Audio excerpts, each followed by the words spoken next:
Good afternoon.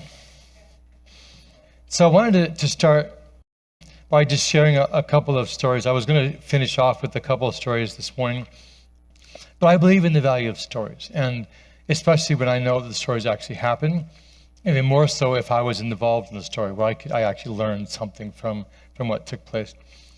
And so I climbed on this mountain some years back. I forget, I think I was heading for a camp meeting way out in the middle of nowhere. So I was climbing this mountain, and with me, I was carrying a picture roll. So I didn't need the picture roll, nor did I even want the picture roll.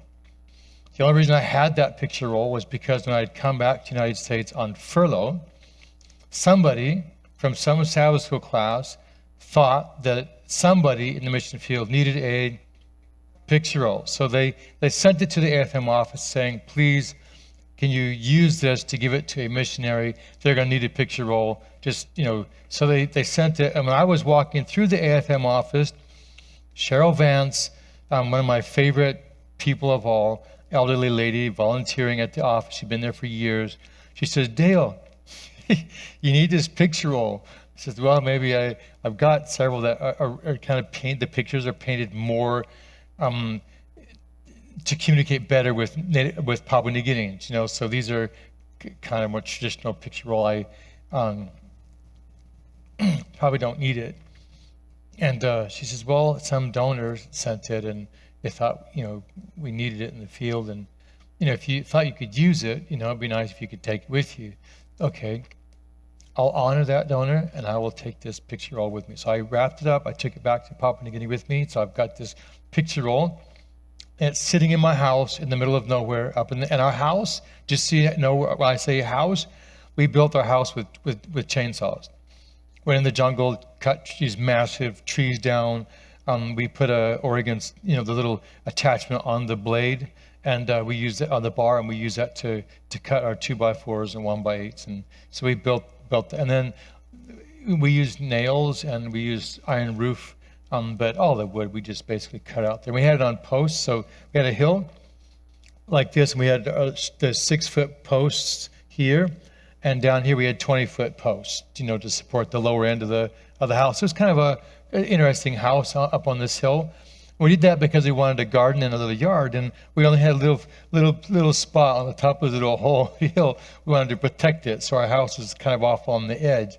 When we had earthquakes, the house would really shake around, on these big old posts. That's besides the point. So inside this house, we had a picture roll, and I was heading off on this journey way up in the mountains, and I was going to be gone for days, just walking for days.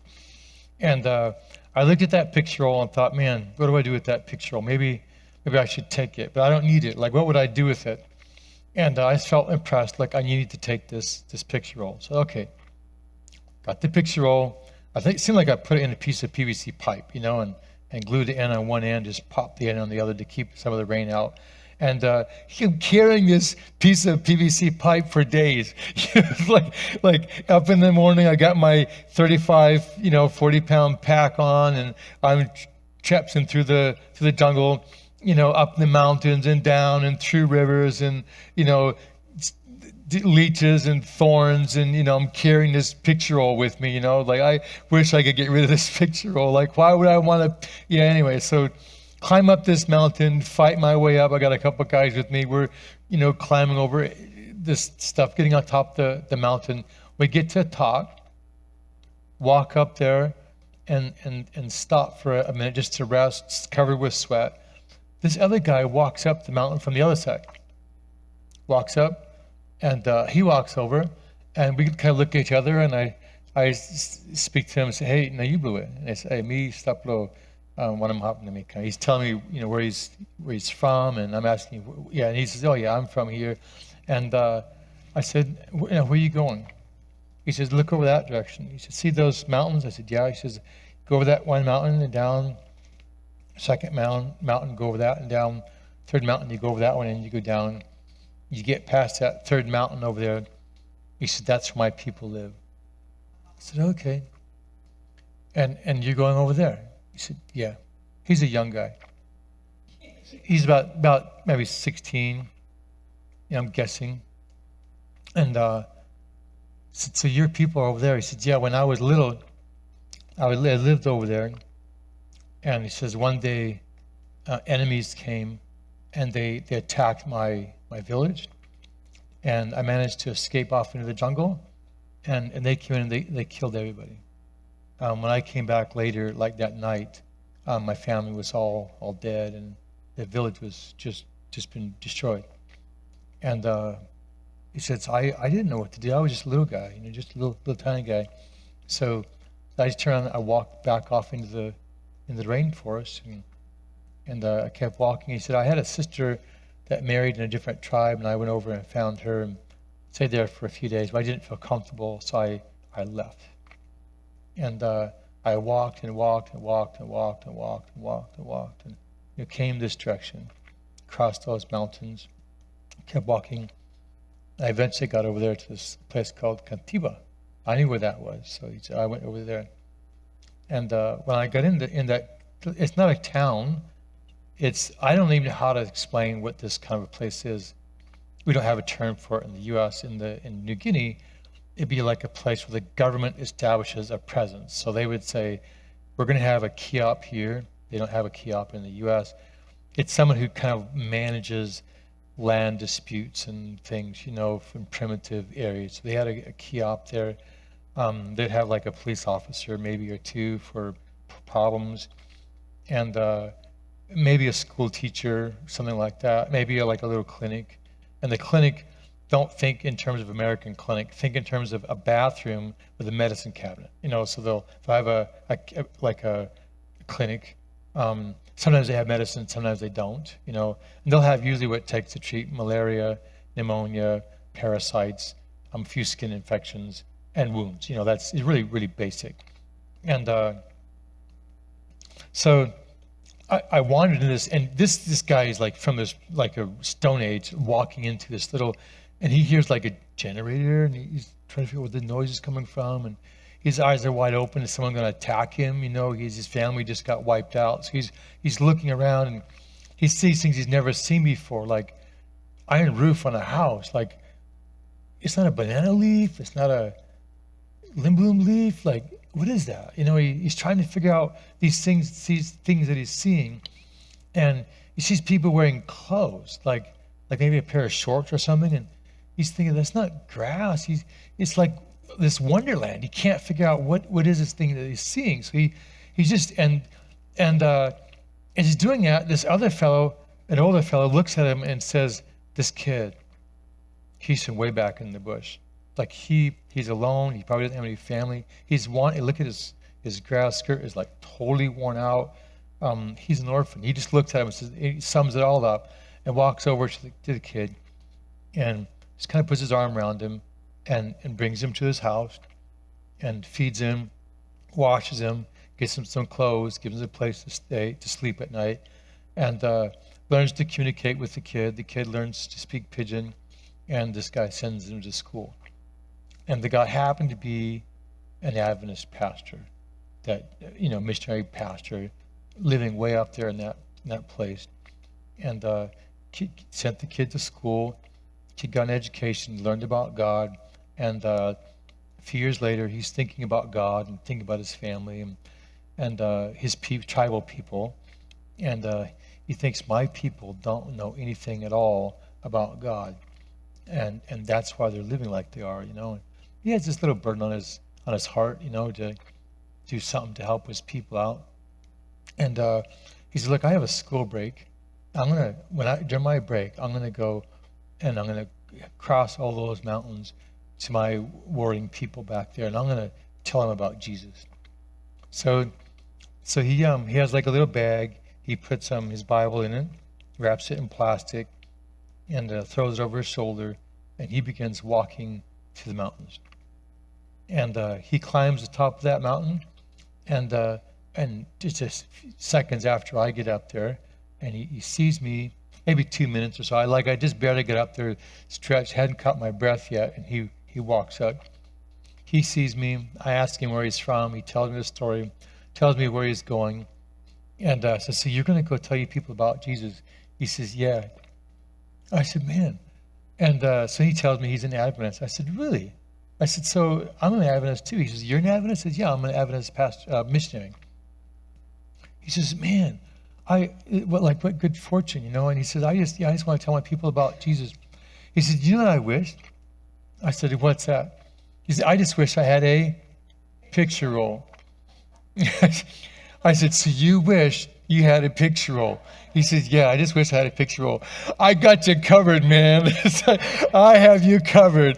I got my piece of PVC pipe, pulled it out, pulled the top off, shook a picture roll out. He's like, whoa, where'd you get a picture roll from? I said, you don't believe this. He said, I had this. Someone gave it to me. They thought I needed it. I didn't think I needed it. I took it. What am I going to do with a picture roll? I already have my stuff I need on the other end, but I just felt the burden.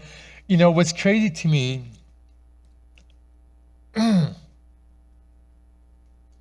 this kid needed a picture roll. And God put the burden on the heart of somebody in the United States to donate a picture roll. Put it on Cheryl Vance's heart to tell me that you need a picture roll. And I take that picture roll to the beginning, store it in my house on the hill, and think to myself, I have better picture rolls than this. I have better picture rolls than this. And but then I go going on this journey. I'm going to hike for days. I don't need extra weight, but you know I need to pick up this picture roll. Now you can imagine behind the scenes, the devil is telling me, actually, all that weight, like, what are you going to do? Carry that thing up there and then carry it back? Like, what? No. You know, he doesn't want me to carry the picture roll, right? And the angels of God saying, listen, don't leave without that picture roll. And so I get the picture roll and I put it on my shoulders, and this angel communicates with the other angel, says, okay, we're on, man. You need to make sure that kid gets up early in the morning.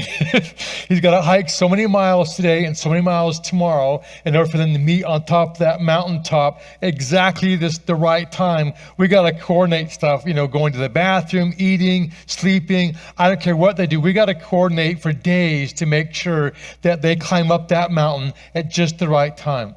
It breaks my heart to think all that went through the Lord's doing, you know, to make sure that I climb that hill at the exact same time that kid is, and I have my picture roll, and I don't just say, oh, good morning, you know, and walk on, but I actually ask him, hey, where are you from, and where are you going? You know, and he would say, oh, yes, you know, and he would happen to tell me that he was kind of adopted by an Adventist pastor, you know, and he wants to tell these guys about Jesus, you know, and in closing, he says, oh, you and I wish I had, you know, but who's working behind the scenes to make sure everything adds up to the point where this kid asked me for a picture roll? You know, I was on an airplane one time and sitting with this guy, and he gets on the plane. He's the most obnoxious person in the world. He's like really loud, boisterous. He's taking God's name in vain. And before that flight, I said, Lord, I just need you to where I want to witness for you, but I need you to work out the details so that whoever sits on this flight with me would be someone that I could actually, you know, have an influence on. And this monster gets on the plane, you know, and I'm thinking to myself, I wish like anything I could have anybody other than this guy. So he's sitting there and he says, just taking God's name in vain over and over and over. And I said, actually, I actually believe in God. Oh, you can't prove God exists. And he, you know, and I said, actually, I think I can. Oh, no. How are you going to? And I said, and I began telling him a whole list of stories, like meeting this guy on top of the hill. That how else do you explain that? And when I was done, this guy was shaken, like he was shaken. You know, and he said, so your belief in God is actually based on real life experience. I said, yeah. He said, I have never met anybody like you in my entire life. and he just kept talking. And the more I talked, the more shook up he was. By the time we got off the plane, this guy he was a different person. He wasn't being obnoxious. He was humbled, quite a bit. And like he realizes, okay, there could be something out there, So why am I telling you this story? Because we're talking about discipleship. And I believe that discipleship has a lot to do with human responsibility. But I don't believe that humans carry out this responsibility on their own. I believe it's a team task. Like humans and angels are working together. Like John in the book of Revelation, he begins bowing before the angel and worshiping the angel. And the angel says, no, don't do that. I am one of your fellow servants. Like we are working together. We're on the same team. We're working together, right? So as I wrestle with this concept of discipleship, I feel like half of our task is not just working for other people, but learning how to work with other members of our team. Yeah, to work with other members of our team. And I've blown it. I've blown it a number of times when angels have been working to set things up, and I'm there at the right time, and I realize, hey, God is doing crazy stuff. Like the time when I didn't have money for a hotel, and I had to go. I was speaking at this church, and I didn't know anybody in the area, and I didn't have any money. Like I had enough money to get there, but not enough money to get home, and not enough money for food or anything. So I was praying about it. I told my wife, I don't know what I'm supposed to do, but I'm gonna stay here. We got kids. We have to, find a place to stay. So we went to this motel. It looked kind of like a cheapest one we could find, it looked cheap. And I went in and asked them if they had a room. And the guy said, yeah, one, probably all the rooms in town are booked. This is in New Mexico, by the way. All the rooms in town are booked up, because they had like a soccer match and a military graduation. Anyway, so probably one room. I said, well, can I look at it? He said, yeah, sure. So he showed me the room.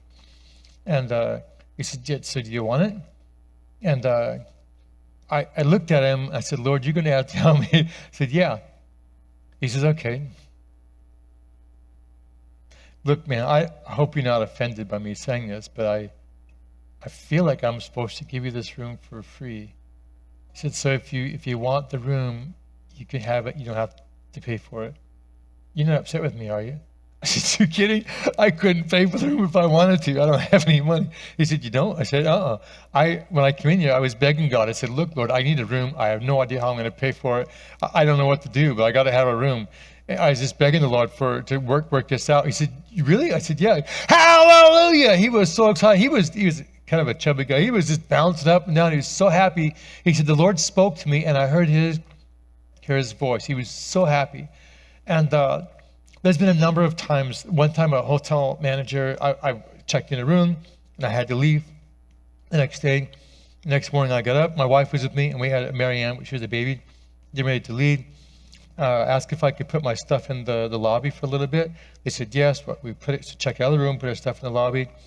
I was waiting for transportation. We had arranged for it. It didn't show up. Long story short, it gets time for the sun to go down. It's getting dark. And the hotel manager says, don't go. You stay here. I said, well, they said they're going to come. They'll be a little bit late. He said, no, don't go. Please don't go. So I says, well, I think the Lord will take care of me. I'll be all right. So get ready to leave. And it gets later. She says, don't go. I'm telling you, it's not safe. Don't go. I'll give you a free room. Just stay here. Don't leave. It's not safe. I don't want you to leave right now. And I didn't listen to her. So she insisted on me staying in the room until a ride showed up. And like at 1:30 o'clock or 2 o'clock in the morning, here comes the transportation. And we got up and got in the vehicle. And I started driving for a few hours, and I started thinking, no, this is strange. I wonder why she kept insisting that I stay here, that I'm there and not leave. That maybe there's something I don't know.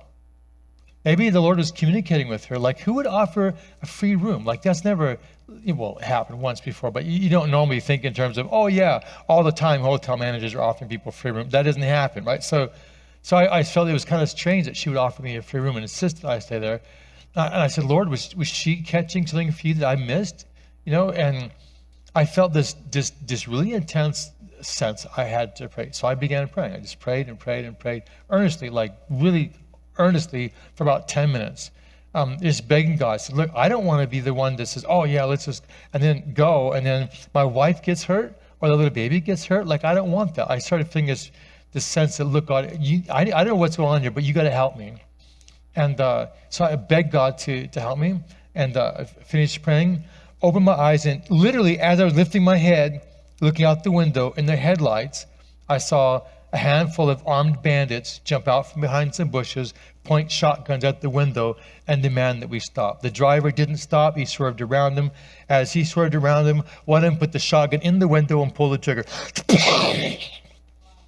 And the sounds after that were crazy. I could hear people in the back screaming. The bandits were screaming. The driver slumped over the steering wheel. My wife grabbed, I can open my eyes. If I close them, I can see everything, Keep my eyes open here. So grabbed Marianne, kind of held her down. I had a guitar in the front. I couldn't put my head down very far. The truck began shaking, and because the driver's foot was off the clutch and he was driving so slow, eventually, it's just chaos in the back. The other passengers were in the back of the vehicle. But my wife, she picked her head up and looked around. Said, "You okay?" I said, "Yeah." "You're right." She said, "Yep, fine." She reached over and touched the shoulder of the driver. And she said, "You okay?" And slowly he picked his head up, looked around and said, "Yeah." "You?" And we said, "Yeah, we're fine." People were still screaming in the back. He drove about a kilometer or so, stopped, got out and looked at his jacket, and it was powder burned. His whole jacket was just all burnt from the gunpowder. They literally put that shotgun muzzle right in his chest when they pulled the trigger, so it was all burnt. And all the pellets had just ricocheted all around the vehicle. It sounded like all the glass had been blown out. I thought there weren't any windows in the vehicle, but they just kept ricocheting all around inside that vehicle. Nobody got hurt. My wife had pellets on her dress. Marianne had them on her dress. They're all over throughout the vehicle. Nobody got hurt. And this guy, he should have had his chest blown, huge hole in it. He didn't. And that irritated me for a long time after that. On the one hand, we kept a handful of the pellets. It's like a testimony of God's grace, and preserved our life. But on the other hand, it irritated me because I felt like this lady heard God tell her that I shouldn't go. But I'm the missionary. Why didn't I hear that? Was it pride? I didn't want a lady offering me a free room, Was it because any number of reasons? Long story short, I just feel like there's been a number of times when God was trying to communicate with me and I wasn't listening. And there's been a number of times when, well, I'll leave it at that. I made my point. I'll leave it there. I feel like discipleship requires that we not just be sensitive to what the Bible teaches, but also be sensitive to the Holy Spirit's leading, and to recognize that maybe the Lord doesn't choose to speak through me today. Maybe He's going to speak through somebody else today, and that's okay too. And be able to listen to that and accept that as being valid too, right? So there's a lot of humility also involved in discipleship, and recognizing, like with the on top of the mountain side, just to recognize that the Lord's working hard to set things up. And I've had times when I later on I realized, look, the Lord actually put that person in your path, and you didn't catch it. And you were telling a joke right there when you should have been asking him questions and serving that fellow, I feel like how many days or weeks or years did the Lord have his angels there sorting out this appointment, and I blew it, because I wasn't cognizant of what was going on. I was just being silly, and so half of what I'd like to share as we talk about discipleship is it's not always, what I want to tell people, but being sensitive to the Lord's working behind the scenes, being sensitive to that, and being willing to do something even if it doesn't make sense, like carry extra weight of a picture roll around for days to the mountains when you don't have a reason for it. Just be sensitive that sometimes the Lord will impress you to do something and there's a reason for it. You have no idea. You have no idea. But how would you ever find out if you didn't take it? You know what I'm saying? Like, how would you ever find out? The last thing I want is to miss this guy up on the hill because I'm not paying attention. Or to be there and him say, "I wish I had a picture roll and I didn't bring it." So I think it's only as we commit ourselves to working with this heavenly team that we're going to actually see more of that kind of stuff. Because if we're not willing to take the picture roll, there's no sense in us having that meeting. Does that make sense? Yeah. So it's only as we respond and we commit ourselves being part of this that we're going to experience that. And as you look through the book of Acts, you see that. You see it over and over and over. That Philip, he's walking along, and the Holy Spirit says, "Oh yeah, by the way, I want you to go over there, this little spot over there." And I can imagine Philip saying, "Actually, I'm kind of tired right now, and who's telling me that? Is it just an impression? Is it just my own mind playing tricks on me?" But he says, "No, I'm going to go over there." So he goes over there, and then he gets another voice. He says, "Yeah, actually, go stand alongside that chariot right there." So okay, so he goes along the chariot. He has no idea why. He just goes, and the next thing he knows, he can hear this guy reading from the book of Isaiah. And he says, "Okay, now I know why I'm here. Now I know." But before that, he's just following what? Is it an impression? Is it a voice? What is it he's following? He says the Holy Spirit's telling him that, right? So he goes. And then he says, "Hey, do you understand what you're reading?" And the guy says, "How can I unless somebody helps me?" He says, "Oh, by the way, I know something about Isaiah. Let me help you out." And gets in there. And what are you reading? "Oh, chapter 53. Oh, isn't that a significant a coincidence? I happen to know a lot about the fulfillment of that particular chapter." Yeah? It just happened. It was just fulfilled just days ago. Maybe you've heard. And so he helps him out. And the guy says, "I believe." He's baptized. And then what happens to Philip? He disappears. They find him at Azotus. Yeah, so being at the right space, at the right place, at the right time, right? So what makes that happen? It's not just God speaking, but it's humans listening and being aware that, hey, listen, if it's not just me, I need to be more aware of than things other than just me, right? So I have to pay attention to that. And you see the entire book, and it's not always clear. We had a student missionary, his name was John Lello. And by the way, I just want you to know, I haven't even touched my notes yet. I just felt impressed when I came in here. I needed to start talking about this, and so that's where I've gone, but forgive me for that. So here's my friend John Lello. I came in to Papua New Guinea, and my last 2 months in Papua New Guinea were so chaotic, so stressful, so traumatic. There's a lot of ugly things that took place. I won't go into any details. So one of those details was that I was hijacked. I have an adopted son. He was with me, and we were threatened to be killed. We were forced in the back of the truck, and long story short, we did eventually manage to escape, or I wouldn't be here. And I eventually made it back to where my wife was. I was shaken. They kind of busted my elbow, so I wasn't able to use my arm very well for a while. But I was shaking, and telling my wife, she saw me, I started crying. I held it out pretty good till I saw her, and then man's weak in front of his wife, isn't that terrible? Anyway, so So another missionary showed up, and I was telling him what happened. And I said, look, I'm just so tired.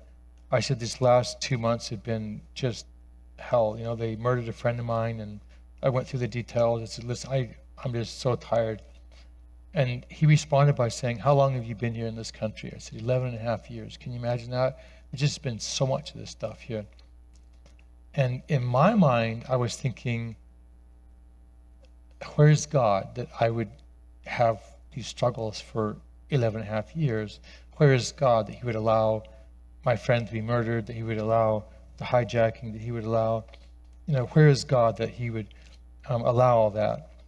And my friend responded, my colleague responded by saying, man, and you're still alive after 11 and a half years? The Lord really has preserved you, hasn't he? And when he said that, my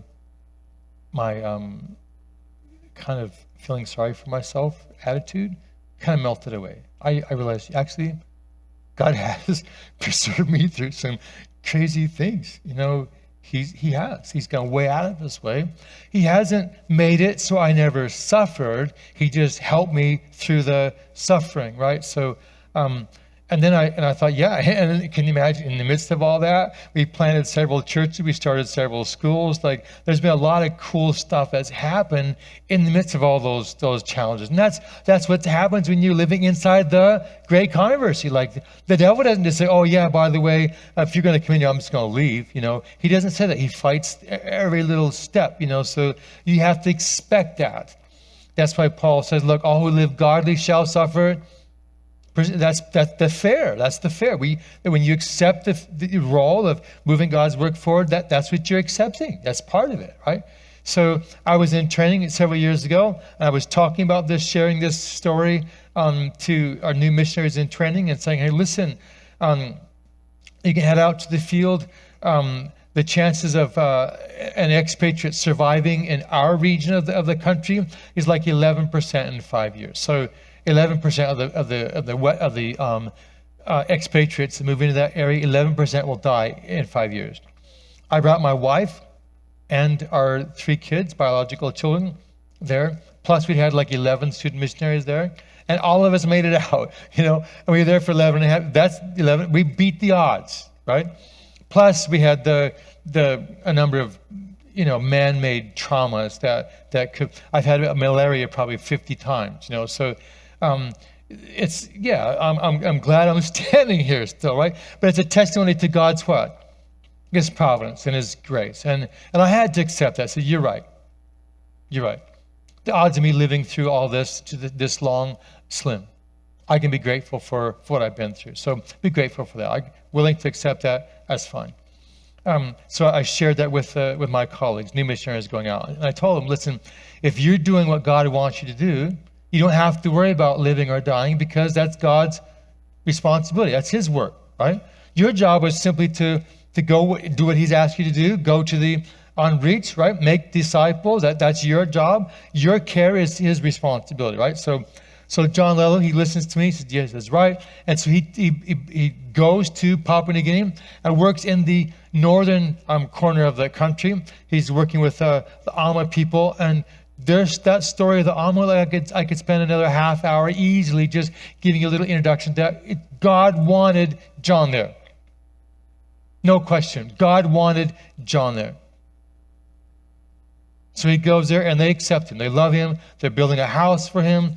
They say, we don't want you to touch anything dangerous because we don't want you to get hurt. So John says, fine. They cut trees down with a chainsaw. They're cutting lumber out there. And they're building his house way out in the middle of nowhere. And so John, he's going to go measure the logs that they've cut, and said, look, we need some 2x6s this long and 2x8s that long. So he's going to tell him how long he needs the logs. And they're cutting ironwood trees down. They'll last for a long time. They don't want him to leave. They want him to live there until he dies, right? And so if you click on it with your axe, it goes chink. It's just really, really hard. They're cutting this stuff down so he can live there for a long time, making a nice house, live there for a long time. And they have this massive ironwood trees, probably hundreds and hundreds of years old. It's huge, 130 feet tall, big old round thing. They've cut all the trees around it. And so John's going to go up there. He's living about 6 or 8 hours by motorized canoe from where they're working. And because he's living here temporarily, he's going to move up there with the Alma people. And so he gets up in the morning, and he's getting ready to leave, goes down, gets in his canoe, turns to his wife and says, something doesn't seem right about this trip. Something doesn't seem right about this trip. And then he heads off. And a couple of days later, needs some oil. A guy comes back down. His wife gives him some oil. The kids know this guy's heading back up the next day. They draw little pictures. His 2 daughters, 2 little girls, draw pictures, I love you, Daddy, messages, and put them in an envelope, give them to this guy. He takes them up there, gives them to John. He gets up in the morning, reads these I love you, Daddy messages, and he goes out there to check on these guys, gets measuring tape out, measures some logs off, he cut them here. And they're going to get ready to cut that big tree down, so he walks over there. And there's a guy there that years and years and years and years ago, there was an Adventist missionary that headed up in the area there just for a few months. And his son got sick and he had to leave. But he told Michael's dad about Jesus and his second coming. And as Michael's dad hears that message, he gives his life to Jesus and the missionary leaves, never comes back. So when this guy's dad gets old, he tells Michael, you're going to have to do something, make a decision, who are you going to serve, God or not? But as for me, I want to be ready when Jesus comes. So Michael says, I want to do the same thing, but who's going to teach me? He's waiting for a missionary. Waiting for years. He's waiting for the missionary. So then John Lello shows up, and this guy, Michael, he's an older man now. It's been a long time. He just wants to do everything he can to help John Lello to succeed. And he's helping him. He says, John, I don't want anything to happen. You don't touch anything dangerous, nothing sharp. Let's just protect him. So all the tree falling is done. These guys are sitting on a log. John walks up to him and says, hey, how are things going? He says, oh, fine. And they hear a funny noise. Everybody jumps except John. John, what does he do? He looks up to see where the noise is coming from. And they have this huge, it's called a picus. It's a parasitic tree that grows in the top of another tree. There's a tree growing up there on the top of this ironwood tree. There's a vine wrapped around it, and it wraps around another tree that they felled. And as that tree dropped, it started pulling on that vine. And John walked up just at the exact moment when that thing finally came loose, came out, hit John on the head. He dropped, and that was it. Never breathed again. He died in a split second. So at my end, I can say I walked up in the jungle and met this guy on the top of this hill, perfect timing. And for John, I say, Lord God in the heavens, what in the world were you doing? Like this guy's waited for decades for a missionary, decades. They do everything they can to keep him away from everything dangerous. He barely walks up. In just seconds, he stands there just at the time that this thing gets pulled out of the top of the tree and kills him. Like, Lord God, I want to know what you're thinking. I don't understand. And so I was in the States at the time. I flew back. I was field director of New Guinea at the time. I flew back there and had to go back up there, talk to people, figure out what happened. Saw his wife and daughters. His wife had malaria at the time, and then her husband died. She was so weak she could hardly move. Just a horrible, horrible thing. And it appears to me that the same kind of fine-tuning that took place to get Philip with the Ethiopian, to get me on there with the picture roll, that kind of this thing to get this guy up there just at the right moment to fall, get killed by a branch, like, that doesn't make sense. I really don't understand. But about a year later, somebody from the PNG Highlands heard the story and said, if that American's willing to go over there and work over there, he's from America. Have mercy. Like, I ought to be able to do something like that. He said, I'm going to go work over there. And within months, they had like 300 people baptized from that village. And if John Lello had known that he would die, and a year later there'd be 300 people baptized, he would have said, I'll gladly walk underneath that tree. I'll gladly walk underneath that tree. I'll gladly do that. If he would know that there'd be 300 people baptized, he would jump underneath it. He would dance underneath it, waiting for the tree to, you know what I'm saying? Like, that's what he lived for. He loved those people. He wanted so much to see them in the kingdom. And there's a lot of things I don't understand about how the Great Controversy works. I don't want to think that God killed John. I don't want to think that. But for whatever reason, God didn't prevent it. But why did John leave there saying something doesn't seem right about this trip? Was God trying to make him not go, and he didn't catch it? I don't know. But the same thing you find when you read through the book of Acts. You read through the book of Acts, near the end, there's this beautiful little thing where Paul is on his way to Jerusalem. And people from all the churches gather around and says, Paul, don't go. The Holy Spirit has said, don't go to Jerusalem. And he says, don't try to stop me. In Paul's mind, the Holy Spirit is telling him, go, but just be aware you're going to what? To suffer. So they're hearing the same voice telling them that something bad's going to happen. Half the people, or most of the people, decide that means don't go. But Paul says, no, that means be prepared for suffering. So they're hearing the same voice, but they're interpreting it differently. Does that make sense, right? So being a good disciple maker, does that mean you're always going to make the right call? It doesn't. It doesn't. And was it the case that they were hearing that and they're saying, okay, he's going to suffer, but they love Paul, and so it's their own emotions get involved, and they say that means don't go? So I think it's critical as we wrestle with what does it mean to be an effective disciple and an effective disciple maker, we realize that our own emotions may play a part in whether or not we understand God's calling on us, right? Or what God wants us to do. So we have to watch out for that. And there in the CPIC, they used to have a lot of tribal warfare and inter-village warfare, even in the same tribe. And this was a scary face that they would wear, so they could go out and raid a community, and nobody would know who it was. It was their neighbors, but who would know? Because all they see is scary faces, right? So they would go and do raids and wear the war mask.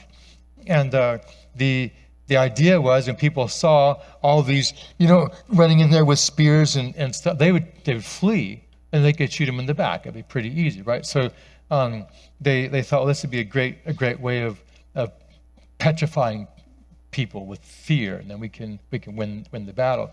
And I have noticed whenever we talk about discipleship, when people think in terms of, oh yes, I'm going to get out in the community and meet people and have Bible studies, that in their minds, everybody in the community is wearing a scary face. Like they're afraid. They're afraid they'll say something that's going to offend somebody. They're afraid someone's going to look at them and say, oh, you're one of those Christians. I hate those people. Like, I don't want Bible. They're afraid that they're going to be put down, or someone will ask them a difficult question they won't be able to answer. They won't know the right answer for that. So fear keeps them in the church pew and out of the community, right? So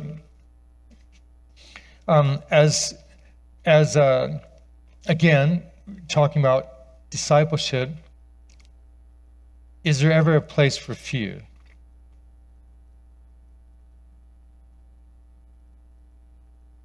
Is fear ever appropriate? What do you think?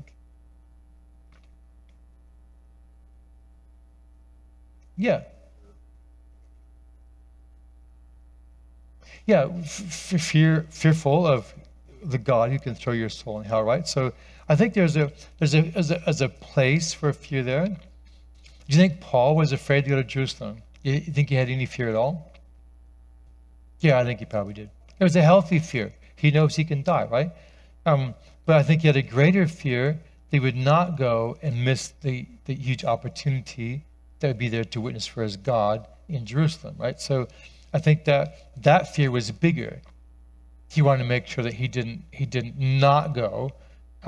Like for me, if I knew God wanted me to meet a guy on top of a hill, I said, yeah, but that's a long walk, you know. So I'd be afraid to miss that opportunity. So I think there's a place for fear, but we need to also recognize the thing that we should be afraid of, that we're going to miss an opportunity and someone will be lost because of that, right? So that, I think, should be the strongest fear that we have, that we're going to miss golden opportunities that God and angels are setting up. So,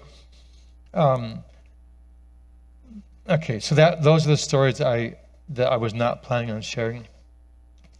And we basically used up the time frame that we had.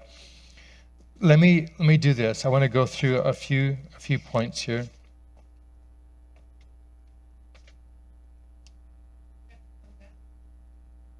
Okay, so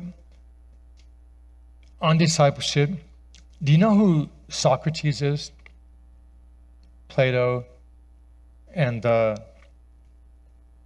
Aristotle. So Socrates, he was a teacher, and he had his followers, right? So he had his disciples. So Socrates had disciples. One of his disciples was Plato. So Plato also was a teacher, and he had disciples, one of which was Aristotle. So Aristotle was also a teacher, and he had disciples, one of which was Alexander the Great. Yeah, so the Socratic way of thinking produces esteemed leaders such as Alexander the Great, right? So he's told, test things. You don't just assume that God's there. Test it and see, kind of prove it, make sure it's there, right? So experiment, explore, be curious, push back a little bit on what we assume to be true and question that, right? So Alexander the Great says, so if there aren't any gods, if there really aren't any, and I don't have to feel awkward about things I do, and I learn by exploring and challenging what is, and so I'm going to do that. So he begins exploring and challenging and fighting and conquering and trying to see new things. And all right, so my point here is that concept of discipleship. We have a great teacher. He's got students. Starting with Socrates, Socrates still has disciples. In the Western age, he still has disciples. The original model of teacher and disciple, it started a long time ago. Guess what? It's still taking place, right? So that model that you have a great teacher and have students listen to him, that's still being played out. So Jesus was there, and we know that Jesus also had disciples. We know the Jewish leaders had disciples, and so here's what I'm pushing for, something I think is really important. The rabbis, Gamaliel, one of the supreme teachers of that time frame, they would have students. They would follow them around, and Gamaliel was so highly esteemed. They said when Gamaliel died, all reverence for the Torah ceased, and all spirituality, all real spiritual people, it quit when Gamaliel died. So Gamaliel was a highly respected teacher. Okay, so the method at the time, so if you can just humor me for a second. So I'm the master teacher, and he's going to be my student. The expectation would be that what I'm teaching, he's going to exemplify it. So if you want to know what I'm teaching, you would look at him to see it. So if that's the case, who do I want to choose to be my disciple? I want to screen him because I want to lessen the risks, and increase the likelihood that he'll actually give a good representation of my teaching, right? So the practice of the day was to be very careful and choose carefully, because you want to select people who will do a good job of representing what you're teaching. Does that make sense? So you've heard of the Dead Sea Scrolls, right?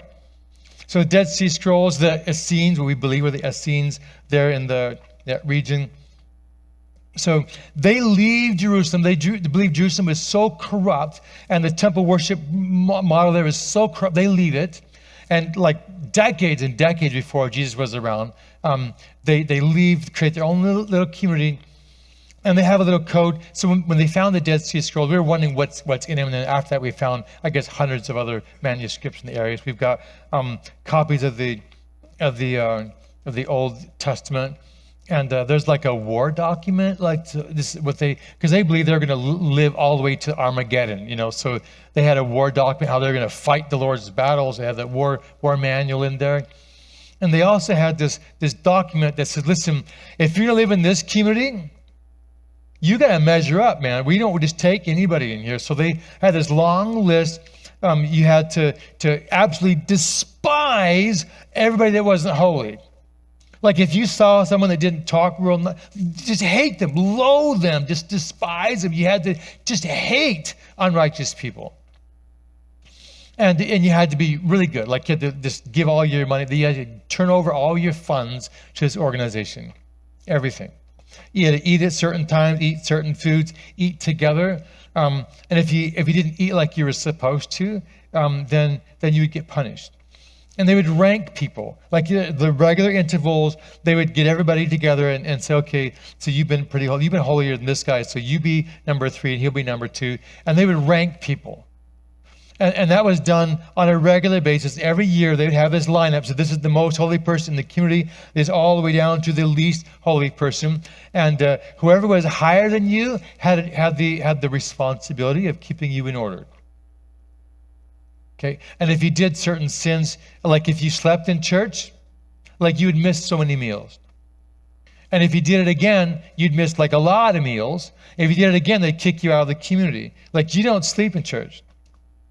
Okay, so that was the Qumran community. So if we think in terms of discipleship, they're wanting people to come in, and they're filtering out all the riffraff. Like only the really, really, really righteous people could get in there. Are you tracking with me? And for the leaders in Jerusalem, same way. If you want to be one of their disciples, you have to measure up, because they want to get the best of the best to increase the chances of success. Okay, so now watch this. Look with me in the book of Mark. We're looking at chapter 3. Mark chapter 3. I want you to look at verse 13. Mark 3:13. So Jesus went up on the mountain, and he called to him those he himself wanted. That intones that the rest of them, he what? He didn't want. He wants these. So that's a common practice. You would have a bunch of people, and you would select those that you want, right? So he's got this little selection process to get the esteemed ones, the most likely to emulate, your teachings and to give you a good name. People could trust you. So who does he choose? Who does he choose? He chooses fishermen, tax collector. He chooses all the people that all the normal rabbis would reject.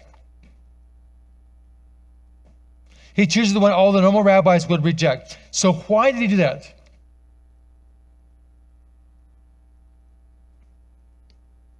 Because Jesus wants to prove a point that his model of discipleship works with everybody. Even not just of me discipling you, but your job then is to disciple what? Another generation. So the point he's making is even a fisherman can be a disciple maker. Even a fisherman can make other disciples successfully. That's his point. That discipleship is not so complicated that only the elite of the elite can do it. That's the point he wants to make. He wants you to know that everybody in this church can be a successful disciple maker. That's his point. So as we talk about discipleship, I feel it's absolutely vital that we understand that and we commit ourselves not just to learning, but a disciple does what? He follows master teacher and studies his teachings and puts them into practice, and then what? Teaches others or shares. Okay, so I think it's absolutely vital as we wrestle with this concept of discipleship that we recognize that God is on this project with us and that we can be assured of success, because even fishermen can succeed in doing this, right? So the challenge is not that it's so complicated we can't do it. The big challenge really is overcoming the scary phase. That's really the biggest challenge. Is overcoming this fear of doing something we've never done before. Fear that we're going to be rejected, or that we're going to get to that moment and we won't know what to say to those people that ask us a complicated question. So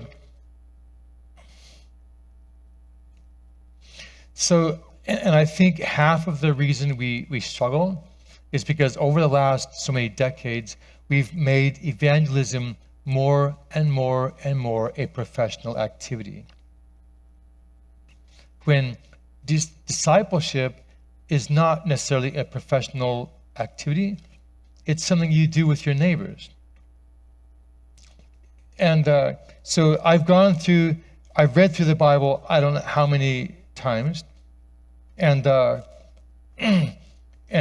number of times I've gone through the book of Acts, because Sister White says the book of Acts is like a training manual, right, for missions. That's what it's designed for. And as you go through the book of Acts, you'll see some fascinating things. The disciples struggle the same as we do with overcoming something that we're not really familiar with. So if you look in Acts chapter 1, if you look with me there, Acts 1. So there's two significant things. One is Jesus said to wait for the promise of the Father, which he said, you've heard from me. And that's true. You can look back in the book of Luke. He refers to it back in last chapter of Luke. So, yeah, he says, thus is written, thus it was necessary for the Christ to suffer, to rise from the dead the third day, the repentance and remission of sins to be preached in his name to all nations, beginning at Jerusalem. You're witnesses of these things. Behold, I send the promise of my Father. So he's making a promise here. He's going to send that promise of the Father. And then in Acts, he says again, but you shall receive power when the Holy Spirit's come upon you. And a little earlier, he said, wait for the promise of the Father. And then he says, you should be witnesses for me in Jerusalem and all Judea and in Samaria and in the uttermost parts of the world. So the rest of the book of Acts basically is an outline of what it took to do that. First, it starts with what it took to make disciples in Jerusalem, and then what it took to get them out of Jerusalem into Judea, and then into Samaria, and then into the uttermost parts of the world. And you'll notice that every single time they did not lead out in that event. Like they didn't willingly go into Jerusalem. And you'll see them stuck there out of Jerusalem. They were stuck in Jerusalem. In fact, in chapter 5, as it talks about everything that they're doing up to chapter 5, maybe it's chapter 6 here, chapter 6. So the first 6 up to 6 chapters, it says, then the word of God spread and the number of disciples multiplied greatly in Jerusalem. It's kind of gets stuck there. Then the persecution breaks out of Jerusalem and it goes into Samaria and Judea and Galilee. And again, as you read through here, it says that quite emphatically. It says, then the gospel, it's in chapter 9, is it? It says, then the gospel spread to, and it mentions Samaria and Judea and Galilee, and it stops there. And then even the persecution, you say, persecution drove it out, right? So look at Acts 11, verse 19. Now those who were scattered after the persecution that arose over Stephen traveled as far as Phoenicia, Cyprus, Antioch, preaching the word to nobody but the Jews, right? So they had a hard time. They said, okay, we're willing to do this work. They had a hard time stretching themselves and getting out into the next communities. Having a hard time accepting other people like the Hellenists, right? In chapter 5. And the Samaritans, they had a hard time with that. In chapter 10, they had a hard time embracing the Gentiles, right? So they had a hard time stretching themselves to do cross-cultural ministry. They had a terrible time.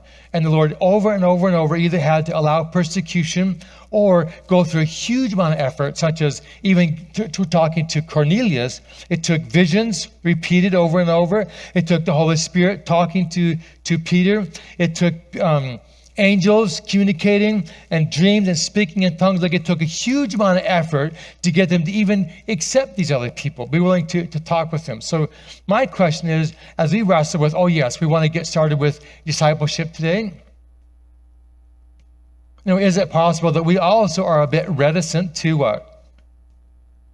To go to next door neighbor, right? Is reticent to go. Like what's it going to take before we'll say, yes, I'm going to go, not because I'm forced to go, but because I actually value those people, right? And the biggest thing we have to fight with is fear, or perhaps you could say, well, I don't know them well enough. I feel uncomfortable. So here's what I want to tell you. Because we've highly professionalized evangelism, we forget that some of the most effective ways of working with people is not giving formal Bible studies. Some of the most effective ways of reaching people is not through giving formal Bible studies. Some of the most effective way of reaching people is when people look at you.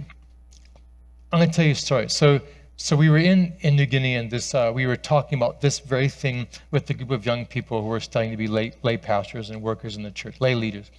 And so as we were talking with them, we talked about this concept of isolating the critical areas and culture, such as marriage, raising children, having grandchildren, handling trauma, death, sickness. Like these are time periods when everybody's awake and alert and spending a huge amount of time investing in certain areas of their culture life. So we asked them to isolate these critical areas, and as they did, then the next question is, okay, what do we have in Scripture that would help us serve those people during this period of the culture? Like, so how do you help young people get ready for marriage? How do you help people who are sick to deal with all the complications of being sick, right? So as we wrestle with that, they said, we want to do that, but we don't know how. So we spent time talking about it, and they developed a beautiful plan. They said, okay, so if we have 30 young people getting ready to get married, what do they know about being married? They've never been married before. And they're thinking like individuals, and now they're going to have to think like a couple, and they're used to spending money on whatever they spend it on. Now they have to think of it together, and then they're going to have kids, and they're going to have a home, and they have to plan together. You've got to think about that. So how do we prepare them for a successful marriage? It's one thing to say, okay, we wish you luck, And then when the marriage falls apart, say, oh man, look at all that. Now we've got these kids here that don't have a dad. And, that's one thing. And go see a counselor. It's something quite different to say we want them to have success so bad we're going to invest heavily in the marriage to help prepare them for success.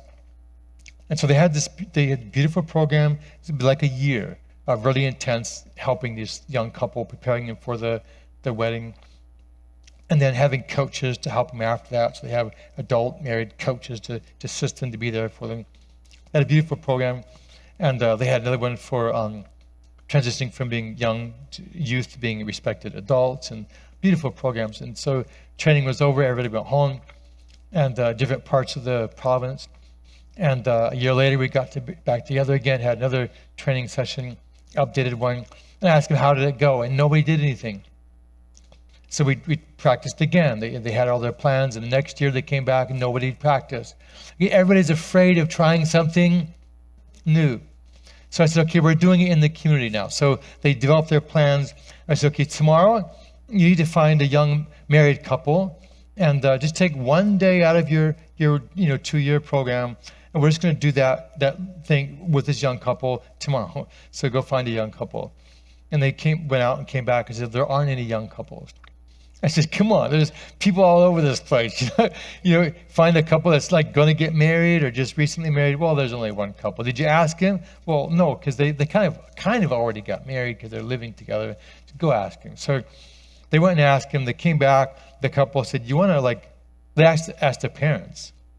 The parents said, you want to spend a whole day preparing my kids for successful marriage? And they said, yeah. Okay. Yeah, cool. And so they said, yeah. So people gathered around. They had this, oh man, I won't tell you what they did. They had a beautiful program. Made me cry. The parents cried. The kids were just astounded that people would invest that much in them. They had another a day that they were supposed to spend taking care of somebody who was sick. They came back and said, Pops, no one's sick. I said, come on, man, everybody's sick. There's malaria all over the place. You got to find some. So they went back out and said, Pops, there's only one person sick, but he hates Seventh-day Adventists. Did you ask him? Well, I said, well, no, because he hates Seventh-day Adventists. He hates us. He actually has spies all around our training camp. We can't ask that guy. I said, yeah, you can. Go ask him. So they went out and asked him, look, would you mind? We're having his training program. We're trying to learn how we can help people in practical ways in the community. Would you mind? And because we know you're sick. He says, no, you want to spend a whole day helping me? He said, yeah. Okay, you can do that. So they came back all excited. They spent the next day, they cleaned his house. They washed his clothes. The guys carried him down to the river and washed him. They actually gave him a bath, brought him back up. They scrubbed him up real good. They cooked him food. They cleaned his house. They cleaned his yard. They cut firewood. They made a fire, prepared food for him as he sat down to eat. They were saying, oh yeah, this herb, this is really good for congestion and stuff. They were teaching him about some natural remedies. And they said, a lot of people when they get sick, as long as you have, they're afraid they're gonna die. Some spirits are causing trouble. He's like, yeah, they do that, don't they? Yeah, so we just want you to know that. And they began talking about Numbers 23:23. There is no enchantment against Israel. Sorcery doesn't work against God's people. You don't have to worry about that. And the angel of the Lord encampeth around. They began walking through some scripture references to tell them, look, if you're with God, these things you don't have to worry about, and God will help you with these things. And you can take care of you. His angels will actually be here with you in the home. They began encouraging him. They got ready to leave. They asked if he could pray. He said, yes, sure. They prayed with him. When they got ready to leave, the guy was crying. Tears just ran down his face. He said, listen, go back and tell your teacher, we're going to give you land. We want a permanent training school here for our people. He said, our young people don't know how to do that. He said, they don't know. They don't know anything about the stuff that you guys are doing. He says, we need this. Our young people need this. We will give you land. We want a permanent training center here so that you could teach our young people. Several years later, we hadn't built anything yet, and we had a guy come in And he said, listen, I want to buy land and I want to build a school. And he says, no, we're waiting for the Adventists. We will wait until they get here because we want the Adventists to be here. They decided that that practical aspect, that was so valuable, they would wait and wait and wait no matter how long it took. That's what they wanted, nothing else. And so some months later, I was asking one of our lay pastors came over to me, Quebec. He says, hey, Pops. I said, yeah. He said, I got a funny request the other day. I said, what's up? He says, this old man walks up to me and he says, hey, I want to be baptized. He says, he's never even studied with me. Like we've never, and he said, I told him, I said, look, you've never studied the Bible yet. He says, yeah, I know. He said, but you haven't even come to church before. He says, yeah, I know. You never come to evangelistic meetings, never even hinted any interest in God before. He said, yeah, I know. He said, so why do you want to get baptized? He says, well, because I was really sick the other day, and one of you young people walked through my camp and saw me sick by the fire trying to get warm. And he walked over to me and he says, are you sick, Pops? And he said, yeah. He said, you wouldn't believe what he did. He carried me down to the river, and he washed me, he cleaned me up, he carried me back. That young guy, like he made me food and he cleaned all around my house and washed my clothes. And he began saying all the stuff that this young Christian young man had done. And he finished by saying, listen, if that's what Christianity is, I want it. If that's what Christianity is, I want it. And I feel like over the last decades, we've shifted to telling people what Christianity is, as opposed to showing people what Christianity is. And discipleship really is, it's us reading and then us what? Doing. And we're the ones that read, and then we do the modeling so other people can see. Effective discipleship is living that way, right? And then other people see it, and then they become curious, and then they ask about it, and then we what? We tell it to them, right? So as if I had a box of cookies, I would eat the cookies and say, oh man, I love these cookies, And as I'm eating away, you would say, well, wait a second. Like, I like cookies. It's like, oh, you want one of these? Yeah, it looks good. So I share it with him, and he eats the cookies. Says, man, what is that flavor? It's so good. I say, oh, hey, that's coconut. Yeah. So I read the ingredients after he tells me, I really love this. What is this flavor? Oh, that's coconut. They put coconut in here, right? So we have a tendency to focus evangelism around the ingredient list. Okay? And telling people what is inside of Christianity, right? But discipleship is actually modeling what's on the inside, right? That's what Jesus said, by their fruit you'll know. It's showing the fruit, like giving them the actual product. They would get that product and they would want it. So discipleship to me is very, very, very basic concepts. I'm not going to flood you with thousands of Bible verses, but the very simple things, the challenge is we're not actually practicing those very simple things, right? So the very simple things is reading the teachings of Jesus, putting them into practice, and be willing to share with other people, saying, look, this is really good. You ought to try it. Yeah, try this cookie, right? Okay. So he was baptized, and later on I asked this friend of mine, I said, you remember that couple we did that program for at that training, that thing, that young married couple? He said, oh yeah, I remember them. I said, whatever happened to those guys? I said, oh, they were baptized shortly after that. He's actually a lay pastor planning a church over in, people, when they taste it, they want it. They want it. There was a church over in Balimo. The guy, the pastor, the missionary there was saying, look, the young people don't come to church. I said, have you tried taking the church to the young people? He said, what do you mean by that? I said, so what are the challenges young people have? He made a long list of all the challenges young people have. I said, so does God have anything to offer with any of those? He said, yeah, sure. I said, well, give it to him. So he said, can you help me? I said, yeah, sure. So I was telling Pastor last night, we told a couple of guys that night, tomorrow, if you want, if you're needing help, you want to be respected when you walk in the community, people would look at you and say, oh man, I wish my daughter would marry that guy. That you can come this little over there and we'll help you with that. But girls can't come. And so the next morning, We told 2 guys that night. I think one of the other guys told 1 or 2 guys. And then my wife told a couple of young ladies that if they wanted to do that, they had another venue they would go to. Do you have any idea how many people showed up the next morning in this community where young people didn't go to church?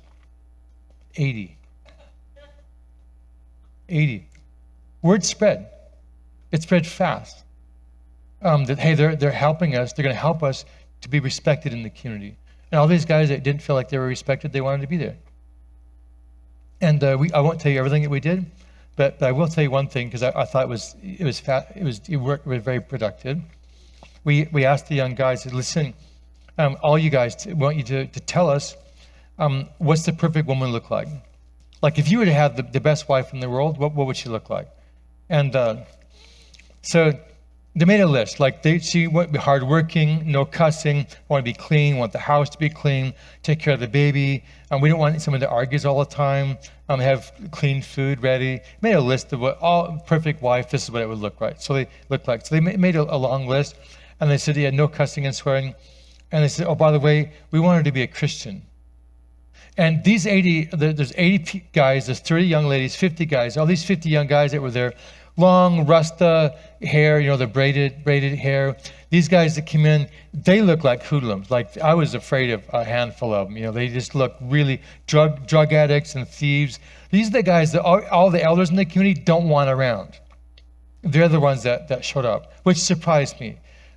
So they were, and they said, we want our wife to be a Christian. I said, really? I said, yeah, because Christians are good. Okay. So my wife was over talking to the young ladies, and she said, can you draw me a picture here of what the perfect husband would look like? Just what would it look like? And I said, well, it would be hardworking. He'd be strong. He'd make me feel safe. He would provide a house. I have a house. I want a place where I can call my own, And he's not gonna beat me. He's not gonna cuss and swear. He'll treat me like I'm special, right? And we started making a list of all the things a perfect husband would look like and do. And he said, oh, by the way, he would be a Christian. My wife says, so you want a Christian? She says, yeah, because Christians are nice. Okay. So we had some interactive team building type stuff for the groups, and my wife and I secretly met in the middle. How they were involved, we switched lists around. So I took the ladies' dream list with me. My wife took the men's dream list with her. I took it to the guys and said, oh, so by the way, this is what the woman's dream list would look like. And I said, the worst thing you could possibly happen to you, literally the worst thing, is for you to be standing up and the perfect woman walk right by you, have her look at you and not see the perfect man. Like that's a crisis. When she sees you, you want her to say, this is the guy I've been dreaming about all my life. Like that's really what you want her to think, right? So I asked them, are you guys ready? Like if the perfect woman walked in the room today, would she look at you and say, oh, that's the guy I'm looking for? And they started laughing. Oh, no, she wouldn't say that for sure. I said, okay, so what are you doing to prepare yourself so that when she walks by, she will see that? And they said, we don't have the slightest idea how to get from where we are to that. But we wish we did. We wish we knew how to do that. And I said, okay, so would you want some help? All 50 guys said, please help us. So we began working on the top and said, okay, so they chose a couple things. We just began working with those things. They began dealing with conflict resolution and some steps to manage the conflict in the home, so actually draw them closer together rather than pushing them apart. And we had them role play, so they practiced arguing and then how to settle the arguments. And we actually had a blast. These guys, they were eating it up. Like they just wanted somebody to invest in them. What was I doing? I was discipling these guys. That's what discipleship is. They didn't have anybody to disciple them. They've had people preach at them. They've had people invite them to study. But it's different than actually discipling them and actually helping them to grow and mature, right? So as we got ready to leave, these guys were wondering, yes, so you're leaving. Like, you're going to spend the day with us? Like you need to live here, And they really want, and my fellow missionary, I said, well, yeah, see, they want you. Just keep doing it. They're begging him. They actually had a government officer that happened to wander in near the last few hours. When they got ready to leave, he came over to me and says, "Where in the world have you been? Like, how long have you been doing this?" I said, 3 days. He said, 3 days? Like, you should have told me. We would have had all the young people from everywhere. They all would be here. Like, man, they just begging. I've had that happen several times where government officers came to me and said, beg me to continue doing that. As far as I'm concerned, that's a huge need in this world that's simply not being addressed. You can have Christian churches right there, a massive need right here, and people just don't realize there's a way to address that need. There's something that God has given us to offer that we can, and usually what I'd use is the book of Proverbs with groups like that. Just take simple Proverbs and say, well, what would it look like if we implemented this? What does it look like? What does it look like? Let's just practice. And just teach them, to ask questions before you draw conclusions, right? Just there's a whole handful of just wonderful Proverbs in there. The thing is, we don't put them into practice. We need to.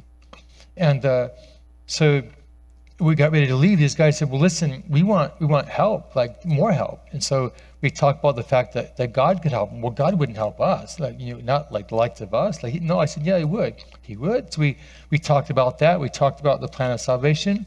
Well, how do we ask him to do that? Well, let's pray together. All 50 guys got on their knees. All 50 guys got on the big old long rusted hair. These guys that were robbing communities, doing drugs, they got on their knees and begged God, begged him to help them to change, to be better people. Begged him. Tears ran down their faces. They just pleaded with God to help them to be better people.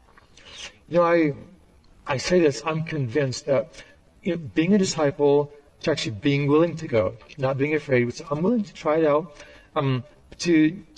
To us read, study, and then put it into practice where people can see it. Being that salt and light, being that fruit that people can see and taste, right? To be there where people have access to us, and be willing to invest in the lives of other people, and not just to tell them what they believe, but to help them with their issues, their concerns, their marriages, right? Just to help them to get it right. I think one of the things that like a roadblock for us is that we know in ourselves, like my wife and I don't get along, and that becomes a roadblock. I don't want to talk to other people about their marriages because I know that mine's a mess. I don't want to tell somebody else about spiritual truths because I know that I don't understand them myself. That can be a real hindrance. And whenever that's the case, guess what the solution is? To become a disciple. Yeah, it's just to make that play, to say, Lord, I'm not there yet. There's a lot of areas I know a lot. I'm not actually doing it. And I'm just needing some help to actually begin doing it. And as I do it, I know my marriage is a mess. I want to sort it out. And when I'm done, I want to be a blessing to other people who are also struggling so their marriages can actually be better too. Yeah? And the world needs people like that. Needs people like that. And it needs people to be in the community like that. Not just to invite them to the church for a program, but actually take biblical teaching into the community and practice it where people can see it. They're needing that. And I believe that if we begin doing that, we'll make that a practice, you'll see this church fill up. Yeah, you'll see the church fill up. And if I was going to give you a blessing, that would be the blessing that I would give you, that you would commit yourself to being disciples where people can see. Yeah. And I believe, and it's real simple. I've read a few texts here, real simple text. You can read one of the I could give you, I've got lists of texts, I could give you a big long list.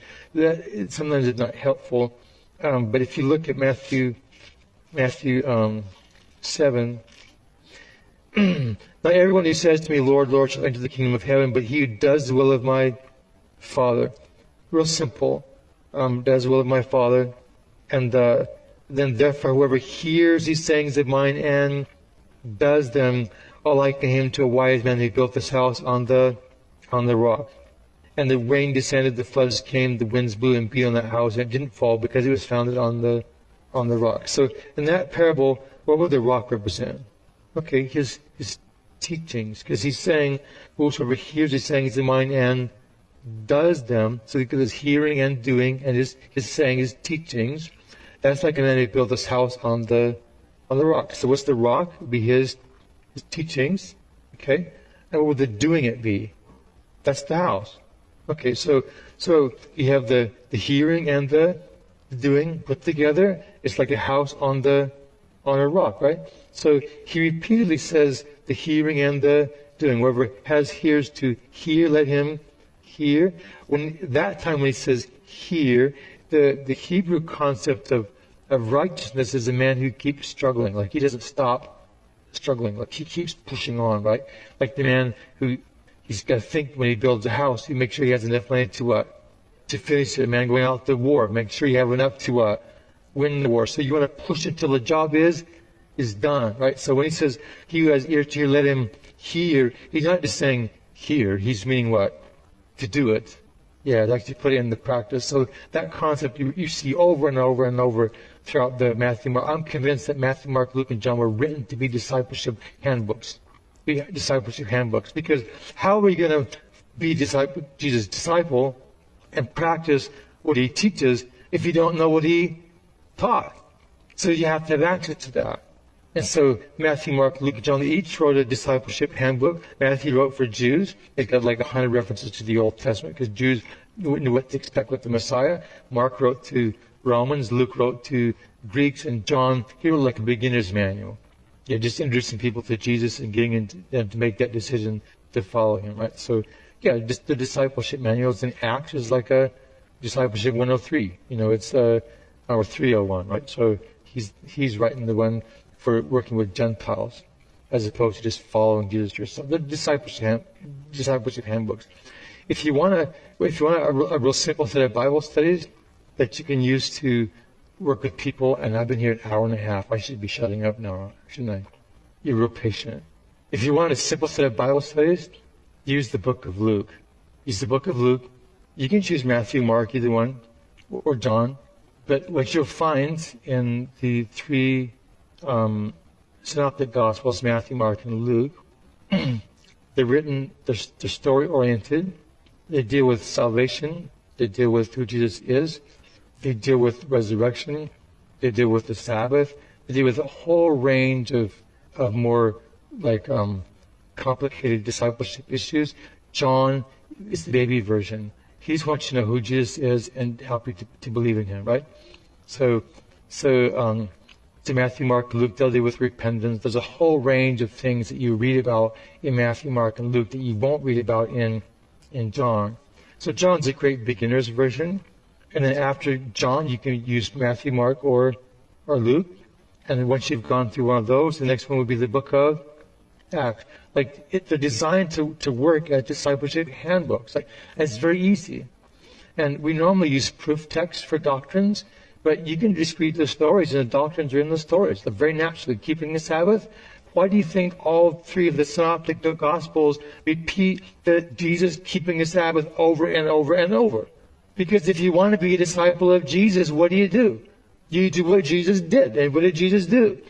He kept the Sabbath. So the Sabbath is in those discipleship handbooks. That's what they're there for.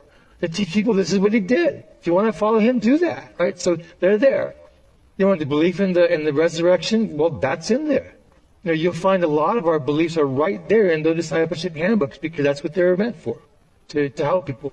And you don't have to be a master lecturer to do that. You can just say, if you want to learn about the Bible, let's read it together. Let's start with the book of John and figure out who Jesus is, and just go through and if they said, yeah, I want to be a disciple, make that like a priority. So if they want to be a disciple, say, fine. This is the discipleship handbook. Let's read through it and learn what a disciple is. And as you're going through that, just keep asking the question. If you want to be a disciple, what is it teaching me to do? Why did they put that in the handbook? So how would it look like to actually put that in practice? Real simple. You don't have to know all the answers. All you have to do is just take a simple discipleship handbook and begin using it. Far too often we try too hard to put too much and to concentrate stuff in a small space. People need more room to think. And stories, which is what the Gospels are, makes it really easy to do that. So I just want to encourage you to not to think you have to know everything, or have this complicated, set of studies to effectively get people to become church members right away. You can slow it down, because your job is not just to make a church member. Your job is to make a disciple, and just be patient with that. Just be patient with that, and just recognize that God will help you with them, and just slowly work with people, and you'll be surprised that with the kind of success you'll have. I'm trying it, and I'm quite delighted with the results.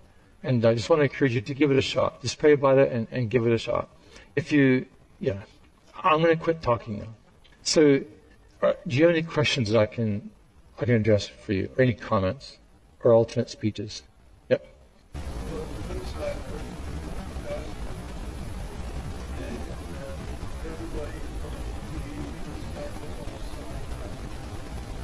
Okay.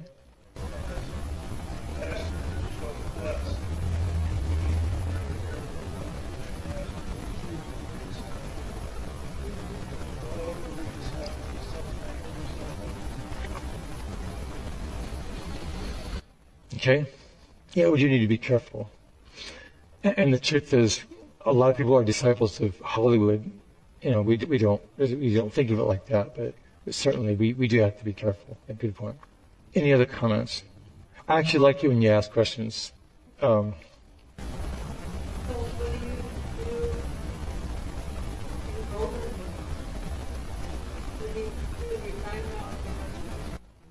So I work for AFM full time, and I'm gone a lot.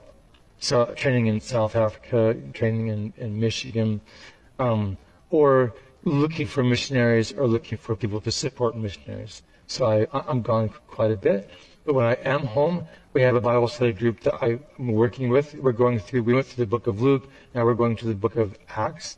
And I also support work in our local church and the school. And yes, I stay really busy. Yeah. Yes. She's 23. Mrs. Lello. So I know that John's wife lives on the East Coast with her daughters. When she came back, obviously, having lost her husband, things were crazy for a while. Things have kind of settled down. She's focusing all of her attention on raising the two girls.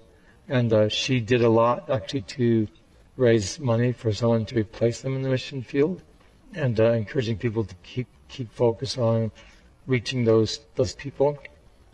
She doesn't have hard feelings. She just wants the Lord to come so all the death can stop. She's a beautiful lady. She's really committed to serving God and very passionate about preparing for the Lord to come. Any other questions? Thoughts?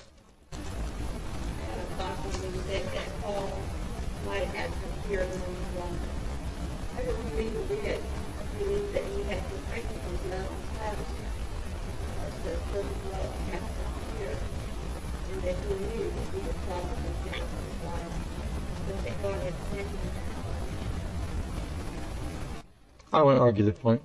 Yeah, I agree with what you're saying. I think Paul was committed, and he mentioned he was willing to die. So I'm not willing just to go or to suffer. I'm willing to die. Like he mentioned that. I think to him, it was a sign of success. If he would live faithfully for Jesus all the way up until the point where he died, and if his death also advanced God's cause, it's all the better. I'm convinced that Paul believed that way. Yeah. Any other questions about discipleship here in the local community? You mentioned how, you taught the missionaries importance of discipling, importance of reaching out, and yet how they didn't carry it out right year after year, actually. And so what you were talking about, what can we do as a church to avoid that? And what you talked about is very compelling. How do we harness, what you're saying and actually make it happen? Are there some things that we have to do amongst ourselves to keep this going? So I'll say this again. Fear is one of the major inhibitors. Like it has a huge role to play, and maybe the best way to explain that is by telling a short story, if you don't mind. This was a few years ago, not very many actually. And we had a training program for missionaries, and we had it at the union office. And so some union officers were curious, can we come? Yeah, absolutely. And then the local church pastors and elders, can we come? Why, absolutely. So we opened it up. In fact, we actually had a special training program just for them. We took some critical principles, and I'm trying hard here not to be too proof text oriented, and there I was doing the same thing, because it's easy to get so wordy and so textual that people get lost in the, I think it's better to make a couple of points and make them crystal clear than to make a whole bunch of points that no one really understands. So in this case, there was some issues. I knew there was issues with people being Christians and meddling with sorcery or afraid of spirits still. There's still that tension between being a Christian and what was taking place in the spiritual world around him. The national religion is voodoo. So there's a lot of voodoo, and people are afraid of that. So as we talked with the members, I was fishing to get an idea of where they stood on issues, and they came out and said, look, we don't do any of that. I said, well, maybe you guys don't, but in New Guinea, there was a problem. And I began explaining some of the issues we had in New Guinea and telling a few stories. And as I got ready to wind up, the elders came to me and said, actually, we have a problem with all of that. So it went from, we don't have a problem with any of that, to we have a problem with all of that. And I said, well, we need help. So the meeting was over, they left. A young guy sat there, and he had this, sitting there, and he had a stick laying beside him. He asked if he could talk to us. I said, yeah, sure. So he said, can you come where I'm staying and talk with us? I said, yeah, sure. So we were sleeping at the church. So I went to the church, was talking to him. He had a stick he used to haul around with. This leg was okay. This one was like a broomstick with a grapefruit right there. And then went on with the broomstick down to his foot. His leg had just shriveled up, right? So I said, what happened there? And he said, well, and he had a hole on either side of that grapefruit, big enough you could stick your thumb in, and this green pus kind of was coming out, kind of plugged out the hole there. So obviously the guy's in misery, and his leg isn't functional. So what happened? He says, well, about a year ago, I worked as a security guard at this company, and a colleague, another one of the security guards, he got fired, and 2 weeks later, this is what happened. So in the U.S., we would say, oh, that's interesting. So you go see a doctor? That's how he would respond. But what he was trying to tell me is, this guy got fired, and 2 weeks later, this is what happened. Obviously, there's a link between this and him getting fired. He's jealous. He's done something to give this to me. So at the same time, I was just starting to go to church. And I went to some evangelistic meetings, and I gave my heart to Jesus. I was baptized. Now I'm a church member. And I got this problem, and I went to church, and so here's what he's doing. He's thinking to himself, how do Christians handle curses?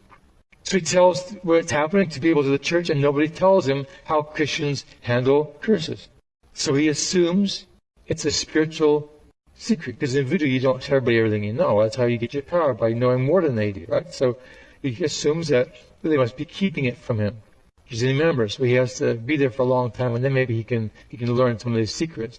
So the only way he knows to handle this is to go to the witch doctor and ask him for help. So he went to the witch doctor, he bought some charm or a fetish or something to try to help out, and it gets worse. So now what does he do? He's kind of stuck here. It's getting worse and worse. He lost his job. Now he's sleeping at the church. He's assuming the church will help him out, right? There's a Sabbath school lesson talk about what do Christians do when they think they've been cursed? No. Do we normally do a doctrine about what do you do when you think you've been cursed? How do Christians handle curses? Do we have a doctrine about that? No. Did pastor ever talk about it in his sermons? No. So he has no way of finding out how do Christians handle curses. He doesn't know. And so he gets the thing there, and it gets getting worse, and he starts feeling uncomfortable. Maybe God won't help me now because I have this charm thing. So now maybe God will help me because of that. So I ought to get rid of it. So I wonder how Christians get rid of charms. So he doesn't know. Do Christians burn them? They bury them? They throw them away? Do they sell them? Do they give them back to the world? Like, how do Christians get rid of this stuff? He doesn't know. So he goes to get it. He picks it up. So I have to go do something with it. He picks it up and he starts shaking so bad he drops it. Now he's afraid of it. He said, I have no idea how Christians take care of that. So now he doesn't know. So now he goes back to the church and he's just frustrated. He has no idea how to deal with the charm. He has no idea how to manage the charm or the knee. He doesn't know. So he's confused. And so he came to me. He says, what do I do? Well, the pastor happened to be with us. We talked about it. And when the conversation was ended, the pastor agreed to go with him to get that charm and burn it. So they went together. They got the charm. They took it to the church property, built the fire, threw the charm in it, and it didn't burn. So if the pastor had not been there, what would he have done? He would have concluded that the charm was stronger than, because it's on the church property. Oh, hello. Like, if he won't burn on the church property, like, where will it burn? So if God isn't here, so he assumed this is, but the pastor said, no. This kind cometh not out but by prayer and fasting. So he says, okay, we're going to have to take this really serious. They had a really serious prayer. They begged God to help them. They asked God to bring his angel. I think they were singing songs, inviting God's presence. They built a bigger fire. They threw it in there. And this time it what? It burned up. So now the guy says, oh, that's how you do it. That's how you do it. Now I know how Christians burn charms, right? So long story short, we had a meeting with the elders of the church. And they said, listen, we can help these people, but they don't come to us. We can help people with that kind of stuff, but they won't come to us and ask us. I said, okay, so that's an interesting phenomenon. I said, so who do you go to when you have trouble? He said, well, there's nobody. I said, why don't you go to each other? The problem was they didn't trust each other. So they didn't trust each other, and members didn't trust them. And you have the 5 dysfunctions of the team. You've got the different dysfunctions of the team. What the core is? Trust. Trust is the foundation for all good relationships, marriage, church family. Trust is at the bottom, and they did not have that fundamental building block. They didn't have trust. And remind me of the question, because I got sidetracked. What was the question? Your question? Well, you just talked about how you teach missionaries the importance of discipleship, how they need to go out, and it just didn't happen year after year. So how can the church avoid that and actually go out? What kind of systems do we need to have? There was one more element of that. I was tying it to the story. And the point is that there needs to be a level of trust among the members. You really have to have a group of people that really trust each other to be able to work together to reach out into the community. No one person will get everything. No one person will get everything, or know everything, or have all the skills. You really do need a team, and there has to be a super high level of trust among members of the team. If you don't have that, then there is no working together. If people have trouble, they're not going to ask you. And if they're not going to ask you, they're going to stay stuck with their troubles, and the church is not going to grow. There'll be no power and no influence in the church. This won't be there. So, as we wrestle with this whole issue of discipleship, we really have to remember that there has to be this value for other people, a high level of trust, and a high level of trustworthiness. Everyone would be definitely committed, completely 100% committed to that, to being faithful to the trust of other people and working together. He got cheated. My assumption was that he had osteomyelitis, a bone. The infection was in the bone. I kept giving him more topical antibiotics that he would take for a short period of time that would deal more with the exterior as opposed to something that's deeply embedded in the bone. And so he was referred. I got him in touch with another physician, and he got treated for that. There's a number of things that can be done. I'd be glad to talk with your pastor. Yeah, okay, yeah, good. I'll be happy to talk with your pastor. Anything else? Any last, and then we'll have a word of prayer. I'll tell you this. Just look up, Google the 5 dysfunctions of the team, and pyramid. The 5 dysfunctions of the team pyramid. It'll show those, and it'll break it down. It'll help you to understand that way better than I could in a few seconds. But thank you. That's a good question. I recommend you do that. Yeah. Let's have a word of prayer. Dear God in the heavens, we just spent 2 hours talking about discipleship, and I talked way more than I thought I was going to. And I just like to ask, Lord God, that you would bless this church, bless the community around it, and continue to lead them into your kingdom and at the feet of your Son, Jesus, where they can learn to be his disciples. I pray that you would give them success, Lord, as they embrace that journey of becoming disciples of Jesus and reaching out into the community around them and helping other people to also be disciples, learning how to work as a team and just being able to realize that picture that you have in Acts chapter 2 and, yeah, the whole book of Acts, really, of your church, loving each other and be committed to work together. And there's no way, Lord, I could really adequately provide what the church needs. I know that. I just pray that you would continue to grow and develop this church and just help prepare them to be the people you want them to be and to accomplish the huge amount of work that needs to be done in the community around here. Just trust you continue to lead and guide for Christ and help them to find joy in that ministry for Christ's sake. Amen.